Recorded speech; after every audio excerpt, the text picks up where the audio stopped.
Okay, let's jump right into our source material for this deep dive.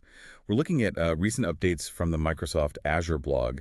Specifically, we're focusing on May 19th and 20th, 2025. Right. Yeah, that was a busy couple of days. And you can definitely tell a lot of these announcements came straight out of recent big conferences, SAP Sapphire and Microsoft Build 2025 mainly. Absolutely. So our mission here really is to kind of cut through all that noise from the announcements. We want to pull out the key technical bits and we'll figure out what they actually mean for you, especially if you're working with Cloud Tech Azure specifically right now. Okay, so kicking things off, the first source we've got here centers on SAP. Right, this one's titled Announcing New Innovations for SAP on Microsoft Cloud. Clearly timed for SAP Sapphire 2025, yeah. Exactly. The main story here is this ongoing partnership between Microsoft and SAP. It's strong, and it's translating into, well, new capabilities for customers running SAP on Azure, joint customers specifically. And the tags in the blog post are pretty telling. AI plus machine learning, analytics, AI again, lots of AI. Okay, let's unpack that a bit. If I'm running, say, my core SAP stuff on Azure, or I'm trying to analyze all that SAP data, what's the real implication here, this focus on AI and analytics within that partnership?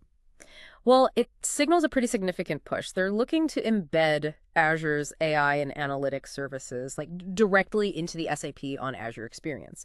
It's moving past just, hosting SAP VMs. Uh-huh. We can infer they're making it much, much easier to, say, apply machine learning models directly to your live SAP data. Think about like predictive insights popping up right in your ERP processes, or maybe enhanced BI dashboards pulling straight from SAP, maybe even AI-driven automation reacting to data changes in SAP. Right. The sharp takeaway, I think, is enabling you to get more value from your SAP data right there on Azure, using those cloud-native AI tools without, needing crazy complex data pipelines just to get started. That makes a lot of sense. Right. Bringing the AI closer to the data source really simplifies things, doesn't it? Okay, moving on then. The rest of the updates we're looking at are, well, heavily weighted towards Microsoft Build 2025, and the theme couldn't be clearer. It's just AI everywhere. Yeah, Build is Microsoft's big developer conference, so seeing AI front and center isn't exactly a shocker. But the sheer scope of the AI announcements is really noteworthy this time. Right. So first up from Build, there's this thing called Azure AI Foundry, your AI app and agent factory. Hmm. The source description is pretty literal. They're pitched as an AI app and agent factory. Yeah, and this is where things get, well, really interesting if you're actually building complex AI apps or trying to operationalize AI agents. Hmm. The stated goal for AI Foundry is explicitly about making AI agents more powerful, helping them handle complex multi-step tasks. Oh, And the source highlights what's needed for that. State-of-the-art models, obviously, but also deeply integrated tools and built-in governance. That last part is key. and they seem serious. The blog mentions unveiling 10 innovations just within AI Foundry at Build.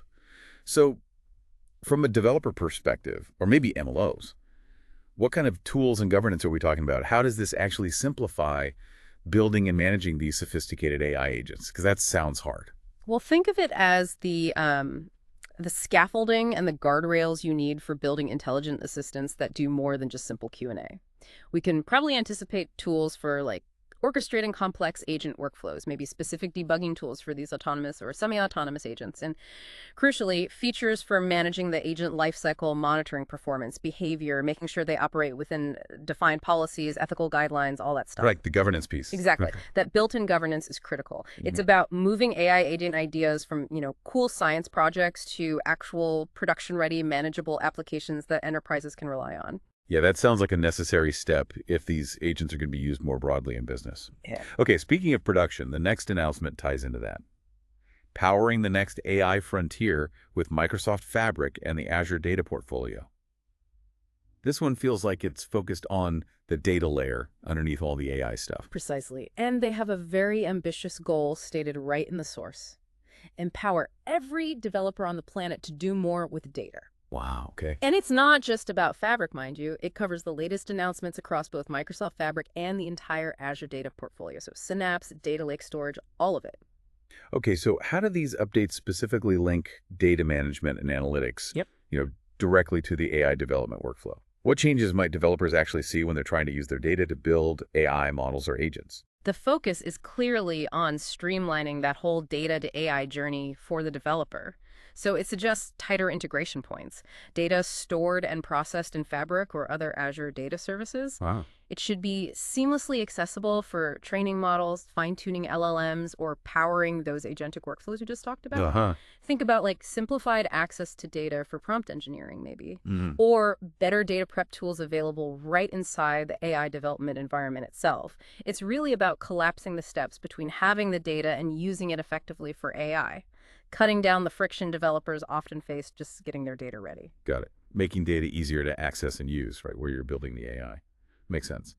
Now, there's another announcement focused on a more specific area, Microsoft Discovery for R&D with agentic AI. Yeah, Microsoft Discovery. This one's clearly aimed at researchers, R&D teams, and the architecture is highlighted as being highly extensible. And that extensibility seems pretty central, doesn't it? The source says it lets researchers integrate the latest Microsoft innovations with their own models, tools, and data sets. hmm Plus, bring in partner stuff, open source solutions. So how does a platform built on agentic AI with that level of extensibility, hmm how might that change the actual research workflow?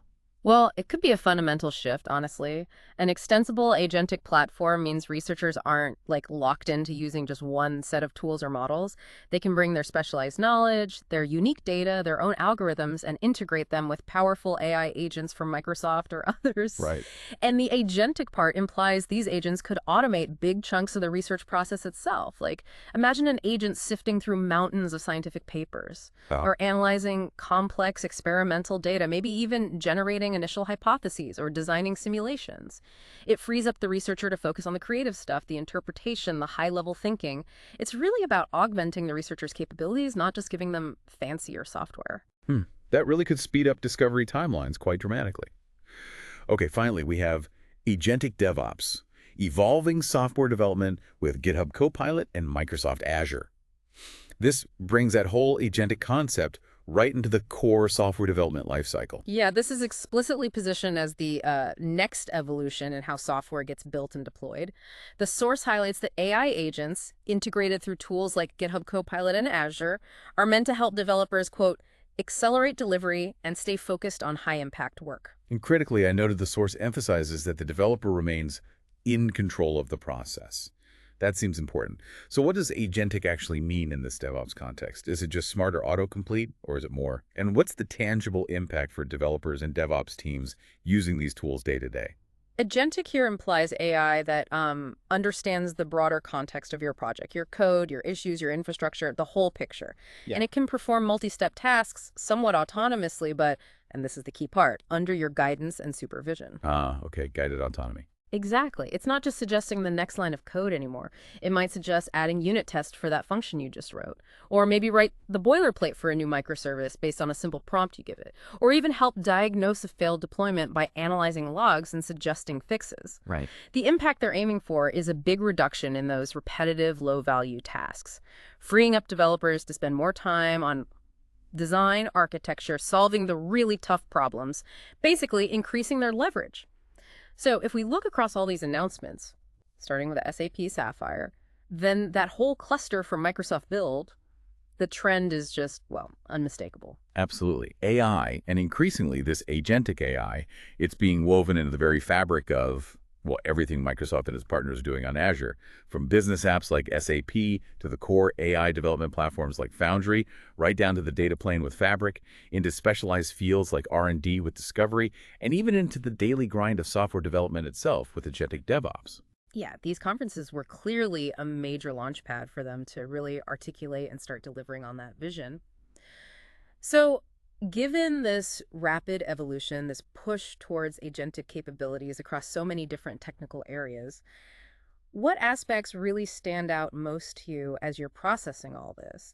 And how do you maybe see these advancements potentially shifting things in your own work or projects you might be thinking about? What strikes me is just how quickly the whole interaction model seems to be changing.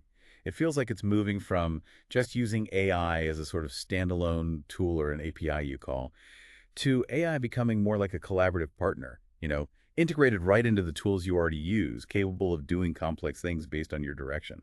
Yeah, partner is a good word for it. It really forces you to think differently about your own workflows, doesn't it?